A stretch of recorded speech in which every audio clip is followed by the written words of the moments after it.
નમસ્કાર દર્શક મિત્રો, ધી મિનિટ ન્યૂઝની સાથે હું છું આપની સાથે પાયલ બામભણિયા। વાત કરીએ સમાચારની તો લોનાવાલામાં પાણીના ધોધનો આનંદ લેવા ગયેલો આખો પરિવાર તણાઈ ગયો। મુંબઈથી લગભગ 100 કિલોમીટરના અંતરે આવેલા લોનાવાલામાં ભૂસી ડેમની 2 કિલોમીટર દૂર પાણીના ધોધમાં એક આખો પરિવાર તણાઈ ગયો હતો।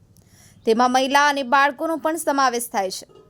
પાણીના ધોધની વચ્ચે ખડક પર અટવાયેલા પરિવારના સભ્યોને બચાવવા માટે તુરંત મદદ નહીં મળતા બધાની નજર સામે તેઓ તણાઈ ગયા હતા। આ ઘટના રવિવારે બપોરે આશરે 1:30 વાગ્યે બની હતી। નોંધનીય છે કે ખાસ કરી અને ચોમાસામાં લોનાવાલામાં પર્યટકોની મોટી સંખ્યામાં આવતા હોય છે। આ જ રીતે રવિવારે એક પરિવાર આવ્યો હતો જેમાં મહિલા અને બાળકો પણ હતા। તેઓ પાણીના ધોધની વચ્ચે ખડક પર જઈ અને ઊભા હતા। તે દરમિયાન શનિવારે રાતથી લોનાવાલામાં ભારે વરસાદ પડી રહ્યો છે। પુણે ગ્રામીણના એસપી પંકજ દેશમુખે જણાવ્યું કે તણાયેલા લોકોને શોધવાનું કામ ચાલુ છે। અમે એક 40 વર્ષની મહિલા અને એક 13 વર્ષની કિશોરીને શોધી કાઢી છે। હજુ 6 વર્ષની બાળા 4 વર્ષનો છોકરો ગુમ છે। ભૂસી ડેમથી 2 કિલોમીટર પર આ જગ્યા આવેલી છે।